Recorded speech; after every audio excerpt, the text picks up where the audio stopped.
Hello दोस्तों, कैसे हैं आप लोग। स्वागत है आपका मेरे यूट्यूब चैनल पर। प्लीज़ दोस्तों, अगर आपको ये वीडियो अच्छी लगती है तो प्लीज़ मेरे चैनल को सब्सक्राइब ज़रूर किया कीजिए। सेंसरशिप के आगे कभी ना दबने वाला हस्ता क्रांतिकारी उत्पल दत्त, जाने उनसे जुड़ी खास बातें।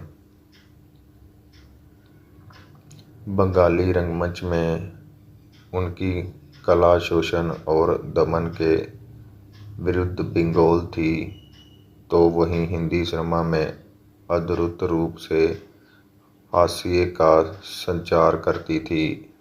उनकी भाव भंगिमा कला के इन दो विपरीत प्रभावों को एक साथ साधने वाले उत्पल दत्त जन्म 29 मार्च 1939 ने अपने जीवन काल में कई बेहतरीन फिल्मों में काम किया। आइए जानते हैं उनके बारे में। कुछ कलाकार मनोरंजन करते हैं, कुछ जागरूक करते हैं, लेकिन कुछ विरले ऐसे भी होते हैं जो क्रांति लाते हैं। उत्पल दत्त इसी श्रेणी में आते थे। अभिनेता, नाटककार, रंगमंच के दार्शनिक और शब्दों के योद्धा, बॉलीवुड की कमर्शियल मांग और राजनीतिक जुड़ाव वाले बंगाली रंगमंच के बीच निर्भर रूप से आवागमन करते हुए उत्पल दत्त ने मनोरंजन की दीवारों में सीमित होना स्वीकार नहीं किया, क्योंकि उनका मानना था कि कला परिवर्तन का उपकरण है। कोलकाता के सेंट जेवियर्स कॉलेज में अध्ययन करते समय उत्पल दत्त में साहित्य के प्रति प्रेम और रंगमंच में रुचि विकसित हुई। उन्होंने 1947 में एक रंगमंच समूह बनाया, जिसे 1949 में लिटिल थिएटर ग्रुप नाम दिया गया। इसके द्वारा उन्होंने ऐसे नाटक मंचित किए जो अंग्रेजी नाटककार शेक्सपियर और जर्मन नाटककार बर्टोल्ट ब्रेख्ट से प्रभावित थे। स्वतंत्रता के बाद के भारत में रंगमंच अंग्रेजी शो और पश्चिमी नाटकीय परंपराओं तक सीमित था।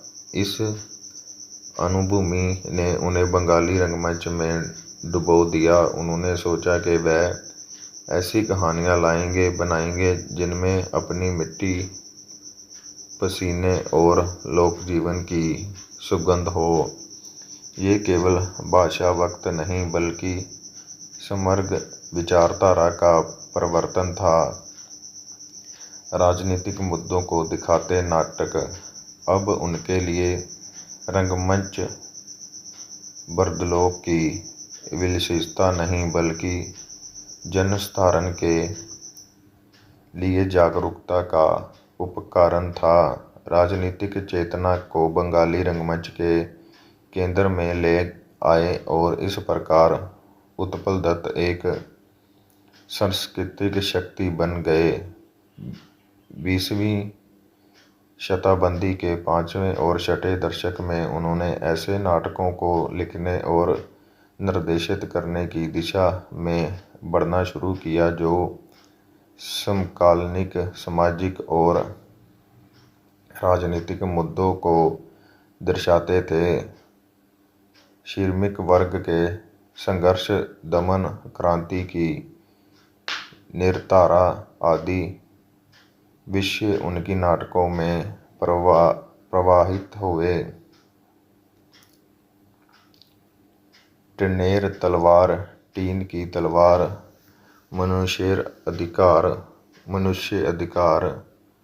मानव अधिकार और कलोल जैसे नाटकों के रूप में उन्होंने स्थापित व्यवस्था को चुनौती दी और शासकों के अन्याय को उजागर किया। उनके राजनीतिक संबंधों ने उन्हें थिएटर के रूप में नुक्कड़ नाटक आंदोलन की प्रेरणा दी। उन्होंने सुनहरे मंच बजाय उनके बीच कला का प्रदर्शन किया जो जीवन के लिए संघर्ष कर रहे थे। ये सुनिश्चित करते हुए कि रंगमंच समाज का दर्पण प्रतिरोध का एक हथियार बने। सत्ता ने उन्हें चुप कराने की कोशिश की, सेंसर ने उन्हें दबाने की कोशिश की, लेकिन उत्पल दत्त कभी झुके नहीं। क्रांतिकारी नाटकों के लिए वर्ष 1965 में उन्हें प्रिवेंटिव डिटेंशन एक्ट के अंतर्गत गिरफ्तार किया गया, मगर उन्होंने धैर्य से खड़ा रहना नहीं छोड़ा, गर्व से खड़ा रहना नहीं छोड़ा।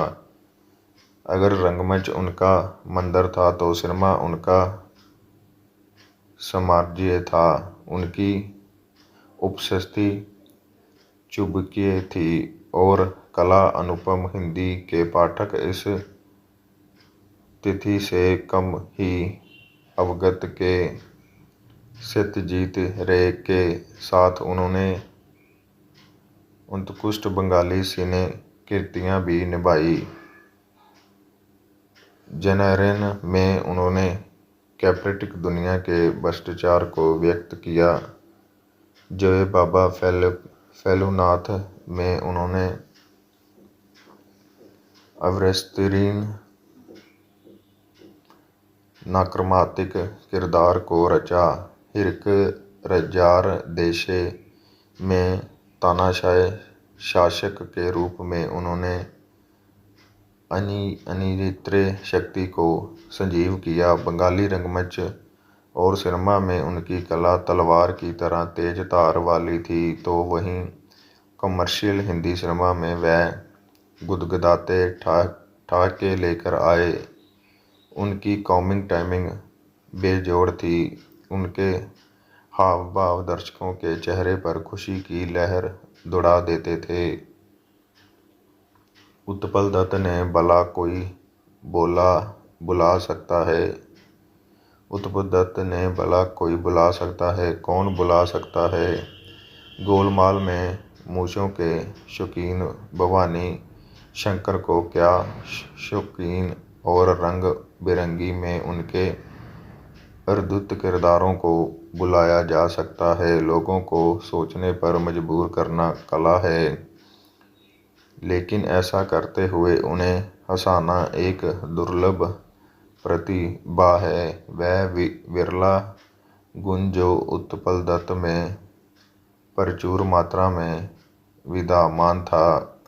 चाहे उन्होंने सिनेमा में दर्शकों को हंसाया या अपने राजनीतिक मंचन से उन्हें सोचने पर मजबूर किया, उनका कार्य आज भी उतना ही प्रसंग है जितना उनके जीवन काल के दौरान था। जब तक कला चुनौती देती है, जब तक रंगमंच झुकता नहीं, जब तक सिनेमा सपने देखने की हिम्मत करता है, उत्पल दत्त जीवित रहेंगे। तो दोस्तों, कैसी लगी आपको ये जानकारी मुझे कमेंट में बताएं और प्लीज़ मेरे चैनल को सब्सक्राइब ज़रूर किया कीजिए। थैंक यू दोस्तों।